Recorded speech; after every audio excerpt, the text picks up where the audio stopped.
Vader sits idle in his quarters on Coruscant. He's learned the little information he can grab from his master regarding Plagueis, and though he has been using the Sith holocron his apprentice Barriss helped him find, he seeks more information regarding the dark side of the Force. Anakin has trained Barriss and Krell well, and their essence is hidden from the Emperor on the Death Star. Director Krennic has already informed Lord Vader that the project is complete. The Emperor, sensing a ripple in the galaxy, has requested all of his top Imperials to Coruscant. All of the Inquisitors, Thrawn, Tarkin, Veers, Krennic, they were all present. The Emperor's paranoia about the movement in the Force has made those closest to him question their loyalty. Vader's presence on Coruscant is seen as an immense power. Vader feels it and knows it. The Emperor knows that Vader is the most powerful being in the galaxy, and is trying to ensure his cloning program is ready for him to be brought back in case he is killed by his apprentice. The Emperor calls Lord Vader from his quarters and requests that he meets with the other Imperial high-ranking members. Vader nods and makes movement for his master's office, surrounded by elite guard. Vader enters, and the room looks toward his momentous presence. Vader quietly makes his way to a seat normally designated to him, and seats himself. Air can be felt returning to the room as Vader settles in. The Emperor announces that the Empire will push forward with its new Dark Trooper program, and recruiting civilians from across the galaxy to be troopers in the Empire. The Empire will be renouncing the cloning program and abandoning the Jango Fett Geno, and that would be for other possibilities with the Kaminoans, so they're replacing the Jango Fett Geno for other possibilities. Across the galaxy and the planet Lothal, rebel forces have mounted a small force of combatants that are supported by the Imperial Senator Bail Organa and Mon Mothma. Their strike force could kill the Emperor, though the Jedi fear that direct confrontation could ruin the Jedi and any attempt to resurrect their ruined order. Grandmaster Coda believes in taking the fight to the Empire, but when the rebels have a strong enough task force.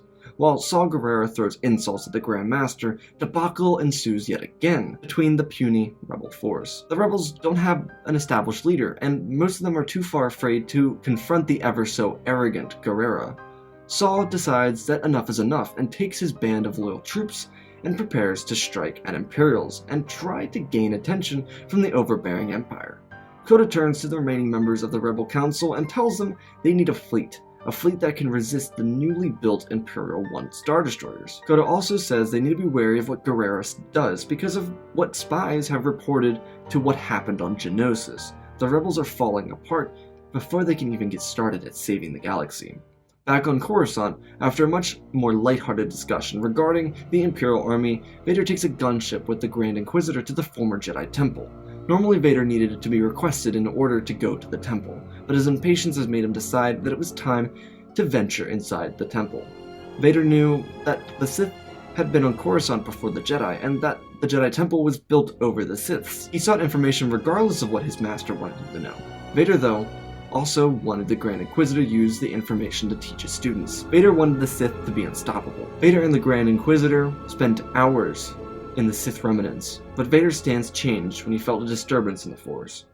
He rose to his feet as his master arrived. Lord Vader, I did not permit you access to the Sith Temple. What are you doing here? Vader turns ever so slightly and mutters, I'm learning about the dark side. There's information I know you're not telling me about the Force. Why? The Emperor steps forward to place a hand on his apprentice. My friend, the nature of the dark side is not to be absorbed all at once. You will gain your power, but... A red blade ignited from Vader's hand. Are you challenging me, Lord Vader? Anakin's eyes shot yellow daggers. I want to learn these powers, and I will not be stopped. Sidious looked at the Grand Inquisitor, telling him, Leave us. With a nod, he left. You know, Lord Vader, I killed my master in his sleep. But I learned everything from him. You merely scratched the surface of what you could harbor from me. If you kill me, you have nothing to gain. Vader was silent. Then he spoke.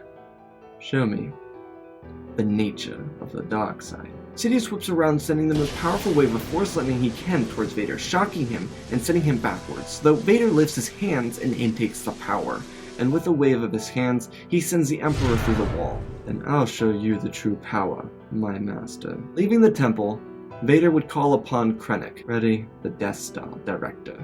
Vader and the Grand Inquisitor would completely exit the Jedi Temple, and Vader would turn around, raising his hands, and the ground would begin to creak. Vader would pull the temple down on top of Sidious. The Jedi Temple that once stood was nothing but broken pillars and materials on top of one another, covering the remnants of the former Sith Temple and the remnants of the former Jedi Temple. Vader would tell the Grand Inquisitor and Krennic to reconvene on the Death Star. Vader takes a separate gunship to the Emperor's office and calls together the Imperial officers before they leave world. Vader would sit them down and tell them, "The Emperor has no more power. Swear allegiance to me, or suffer the same fate as him." They knew Vader was powerful, but they never thought he'd just overthrow the Empire. Tarkin was skeptical. "You've killed him?" Vader turned. "No. I'm going to show his true colors, and then I will kill him." Krennic called over the hologram. "Lord Vader, we await you." Vader would nod, saying that he'd be there momentarily, and Vader would respond to the rest of the Imperials. "Look outside and know the true power in the galaxy." The Imperials would follow Vader to his shuttle and see a large moon-sized space station over the city world. Vader's shuttle would leave and arrive on the space station. The Emperor, who finally emerged from the rubble of the Jedi Temple, would see what awaited above him. All of his work, all of his time building towards this moment, but the moment wasn't his. He built everything so that he could rule forever, but in that moment, realizing he built all of it for Vader. The Emperor requested a shuttle and arrived to find all of his subordinates in utter disbelief. Vader had turned them all against him. The Emperor would see, then, that every communication array on Coruscant emitted with Vader. He spoke softly. "Your Emperor is weak. Your Empire is soft with him needing it. I will bring forth a new era of galactic history. I shall defeat the Emperor in combat, and then you shall serve my new empire." The Emperor stands in shock as Vader's shuttle can be seen entering from the clouds towards the Senate platform. Krennic awaits his leader's commands. The shuttle lands, and before Vader can exit the shuttle, Sidious sends a wave of the Force towards it. Vader leaps from the shuttle and lands. With one hand, he reaches behind him and pulls the shuttle up and places it softly on the platform. Thrawn, Yularen, Tarkin, and the others step back, and camera droids capture the event and broadcast it across the Empire. Vader releases his shuttle and walks steadily towards the Emperor. Palpatine knows this is his final stand, a fight to the death, a fight for the Empire, a fight for his legacy. Two golden blades would slip down his sleeves as Skywalker ignites his single blade. The two would clash in a fiery blaze, and the Empire across the galaxy would watch without movement. This battle could define the rule of the galaxy to which it would be subjected to. Vader looks Palpatine down and strikes ferociously at his former master. "Your rule is at an end, my master." Palpatine grins. "Never." Swiping up, throwing Vader off balance, he hits Vader with the strongest wave of Force lightning he can, sending Vader off the platform. Laughing, Palpatine readies himself for Vader's return. Vader jumps up from below and lands before Sidious. "Now you will die." A wave of Force push throws Palpatine to the ground and drags him across the platform, indenting the floor. Vader walks forward, raising his hands, pulling at Palpatine with Force drain. The Dark Lord is no match for Vader's pure strength. Vader, though, doesn't want a decisive victory. He wants to torture Sidious. As Palpatine tries to stand to face Vader, he is weakened from the Force drain. Vader lifts him with a Force choke and brings him to Vader's hand. Vader holds Palpatine by the throat and pushes him towards the sky, championing what he is about to do before the galaxy. A red blade shines from Vader's side, and he decapitates the Emperor, letting the lifeless body fall to the ground. Vader grins. "Come with me." As he motions to the Imperial officers, they all enter his shuttle and head for the Death Star. On the Death Star, Vader would seat the Imperials in a conference room. He would enter with Krennic and be referred to as Emperor by Tarkin. Vader would look at Tarkin. "I am not your Emperor. I will not let my ego affect my power. The dark side is where my power grows." Krennic would step forward. "My lord, I suggest I lead the Imperial Senate."